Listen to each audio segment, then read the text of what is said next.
Life in the trenches, a raw look at WW1 soldiers' experiences. When you picture a soldier's life in World War I, what comes to mind? Is it epic charges across no man's land? Constant, deafening battle? That's the popular image, seared into our minds by a century of movies and stories, relentless action, going over the top, into a hail of machine gun fire. And while that terrifying moment was certainly a part of the war, for most soldiers, it wasn't the everyday experience. For the millions of men living in the sprawling, squalid networks of trenches that snaked across Europe, life was something else entirely. It wasn't a constant battle.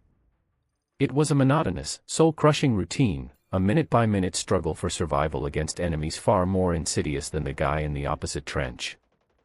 What if the greatest enemy wasn't a man with a rifle, but the relentless, soul-crushing boredom of it all, punctuated by moments of sheer, random terror? What if the daily war was fought not against armies, but against mud, water, filth, and the slow decay of your own body and mind? We're about to uncover the raw, unvarnished truth of life in the trenches, where just surviving was a full-time job, and the enemy was literally everywhere. A soldier's day was a prisoner of the sun. It began in the cold, tense darkness and ended in it. An hour before dawn, when the darkness was deepest and the cold bit the hardest, men were jolted from their broken sleep. This was stand to, short for stand to arms. It was a grim ritual observed by both sides all along the Western Front. The logic was simple: dawn was the most likely time for an enemy attack, with the shifting light providing just enough cover for a raid. All along the fire step, a narrow ledge carved into the forward wall of the trench, soldiers would stand, their bodies aching from the damp and cold. Rifles loaded, bayonets fixed, they'd peer into the blackness of no man's land, a blasted, corpse-strewn landscape separating them from the enemy. Every shadow, every gust of wind, every rustle of a rat in the wire could signal an incoming assault. That hour was a masterclass in tension, a silent, collective holding of breath. As the first weak hints of gray light appeared, another ritual often kicked off: the morning hate. This wasn't a formal attack, but a spontaneous eruption of violence. Machine guns would chatter, rifles would crack, and shells would whine overhead, all fired vaguely into the morning mist. It was a way to relieve tension and violently remind the other side you were still there and they'd better keep their heads down. Then, as daylight broke and the risk of a major assault faded, the order to stand down would come. The tension would break, but any relief was short-lived. This wasn't time for rest, it was the start of the day's official duties. First up, and for many, the most welcome part of the day, the rum ration.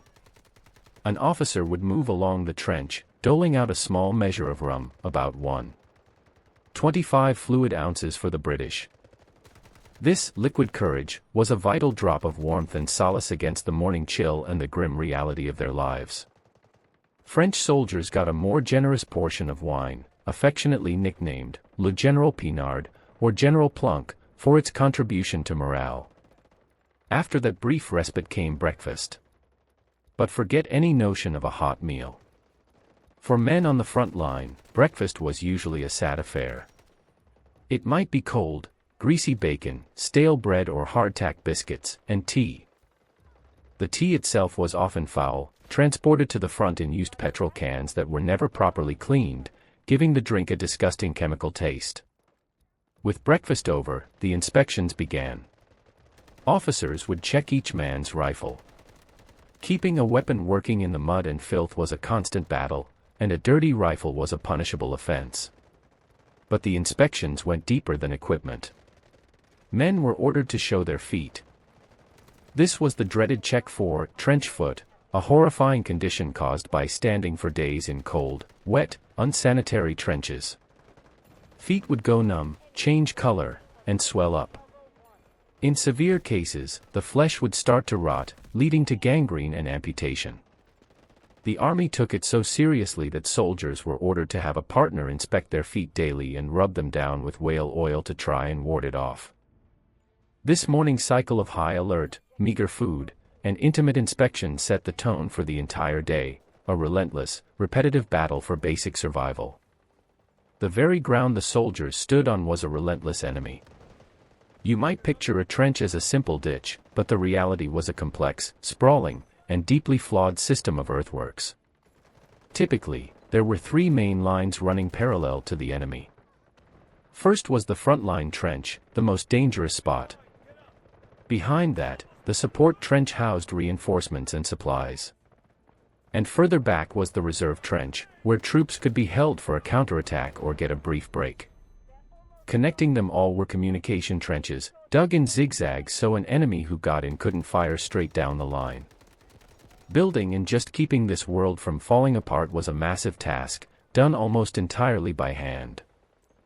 When the war started, everyone thought it would be over by Christmas 1914, so the first trenches were just shallow, hastily dug holes that collapsed in the rain.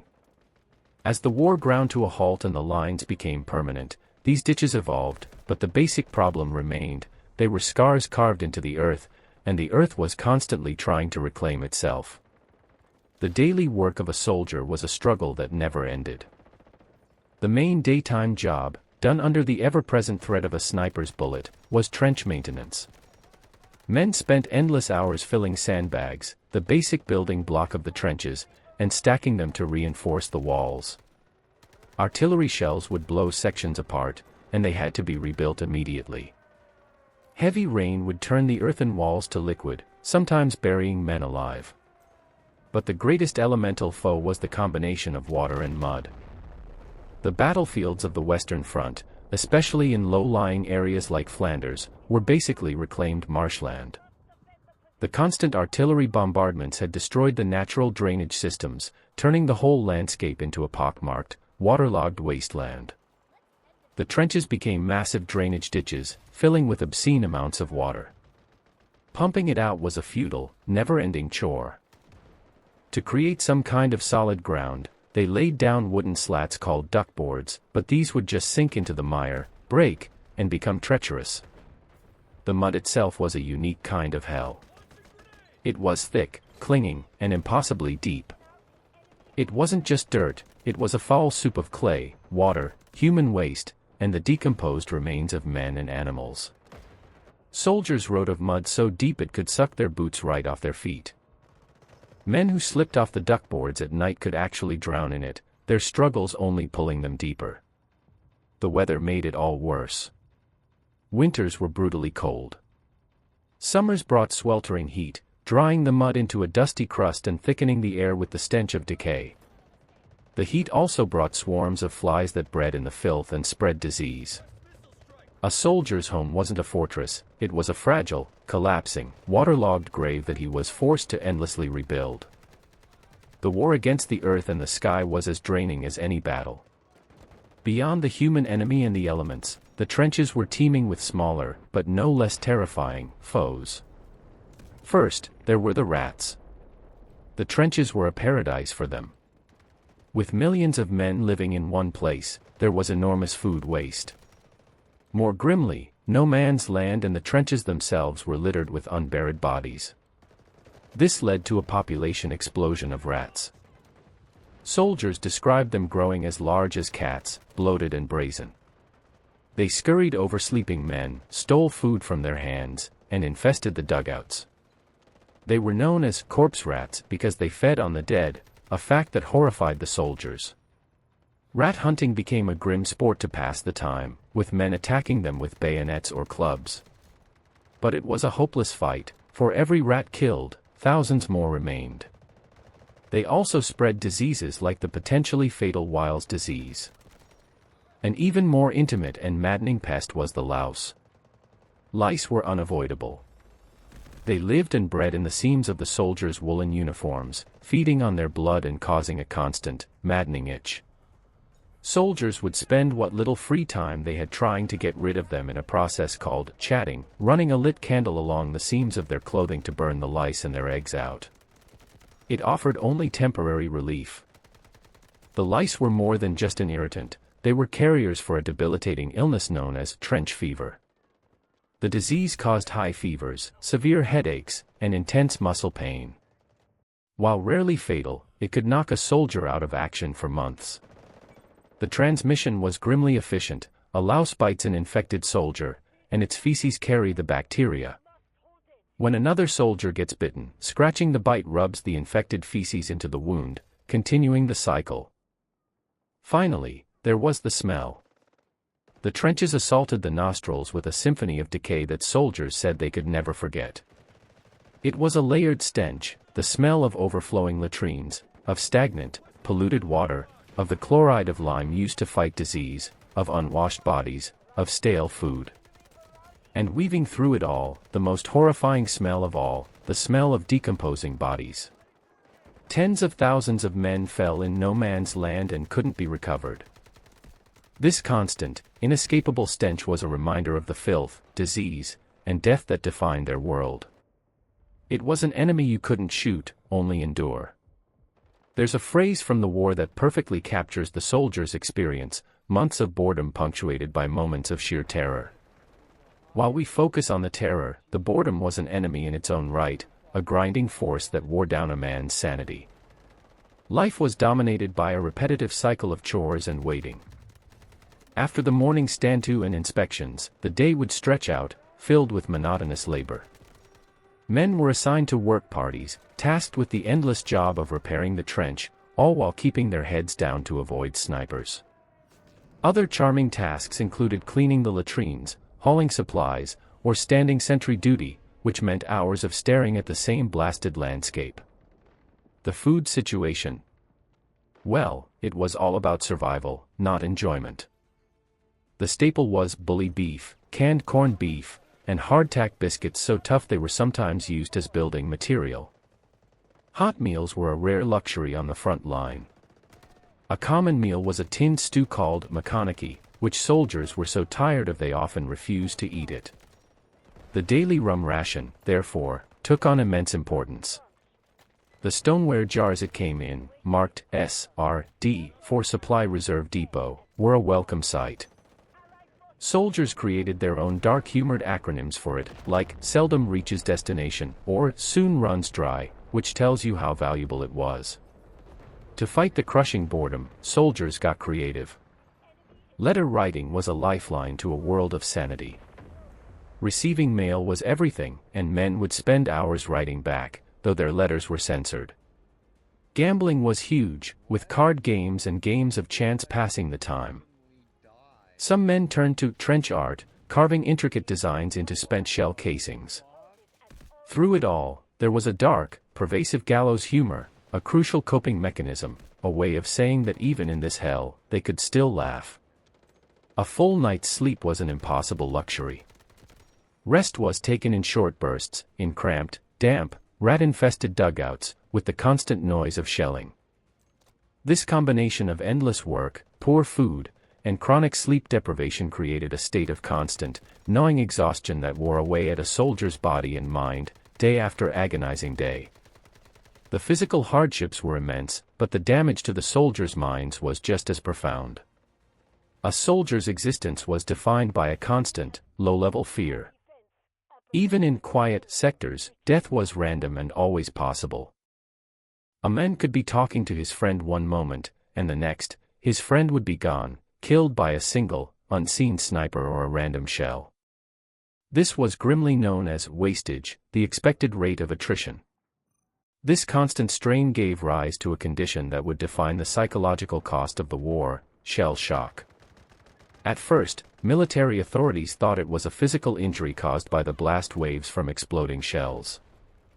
But as the war dragged on, and men who had never been near an explosion showed the same symptoms, it became clear the cause was psychological. Today, we'd recognize it as post-traumatic stress disorder, or PTSD. The symptoms were terrifying. Some men were plagued by uncontrollable shaking. Others were struck by paralysis, or lost the ability to speak, see, or hear with no physical cause. Many suffered from crippling anxiety and horrifying nightmares. One soldier described the heartbreaking scenes: "It would make you feel ill to see fellows crying, calling out for their mother and all the things like that." The official response was often brutal.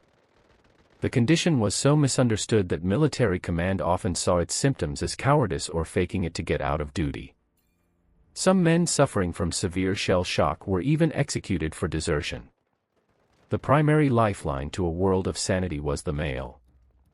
The British Army Postal Service delivered an astounding 2 billion letters during the war. These letters were a reminder of love, of a future, of a life beyond the mud and the blood. The letters and diaries left behind are a powerful, heartbreaking testament to the inner war they fought every single day. They fought the Germans, they fought the rats in the rain, and they fought a desperate battle to hold on to their own humanity in a world that had gone completely mad. The long stretches of boredom were the canvas, but the paint was sheer terror. At any moment, the routine could be shattered by swift, brutal violence. This was most true at night. Under the cover of darkness, no man's land became a hive of activity. This was when the most dangerous work was done. The most nerve-wracking tasks were the patrols and raids. Patrols were small groups of men who had to creep out into no man's land to gather intelligence, crawling on their stomachs, trying to eavesdrop on the enemy. The slightest sound could bring down a flare, instantly followed by a hail of machine gun fire. Trench raids were larger, more violent affairs. A raiding party would storm a section of the enemy trench to kill or capture its occupants and destroy machine gun posts. Raiders blackened their faces and carried brutal weapons for close-quarters fighting, pistols, grenades, and crude, homemade, trench clubs. The fighting that followed was pure, brutal chaos in a tight, confined space. For the soldiers forced to carry them out, raids were terrifying ordeals that often resulted in heavy casualties for very little gain. And then there was the shellfire. Artillery could rain down at any time, but it was especially terrifying in the dark. The ground would shake, the air would split, and men would huddle in their dugouts, just praying one wouldn't land on them. The soldier in the trench lived with the stark reality that his life was a fragile thing. The line between the crushing boredom of his daily life and a sudden, violent death was perilously thin, and he had to walk it every single minute. The life of a soldier in the First World War was a paradox. It was a life of profound, mind-numbing boredom, lived right on the very edge of existence. The war for these men wasn't a grand adventure. It was a minute-by-minute struggle for survival fought on multiple fronts all at once. They fought the enemy they rarely saw. They fought the environment itself, the mud, the water, the cold. They fought an army of unseen invaders, the bloated rats and the fever-carrying lice. And perhaps most profoundly, they fought the war within their own minds, against the fear, the despair, and the trauma of what they were forced to endure. What emerges from their letters and diaries is not just a story of hardship, but a testament to incredible human endurance. It's a story of finding ways to laugh in the face of horror, to create art from the debris of war, and to forge bonds so powerful they could make the unbearable, just barely, bearable. As one soldier, Quincy Ayers, wrote in his diary from the war-torn forests of France, "It is remarkable how the birds still sing." In a world consumed by death and destruction, it was those small moments of life, of connection, of shared humanity, that allowed them to carry on. Their story isn't just one of suffering, but of the incredible resilience of the human spirit in the face of unimaginable adversity. If you found this look into the reality of trench life compelling, please consider subscribing and hitting that like button. It really helps us continue to tell these important stories. Let us know in the comments what aspect of a soldier's experience you'd like us to explore next. And for another deep dive into military history, check out the video on your screen now. Thanks for watching.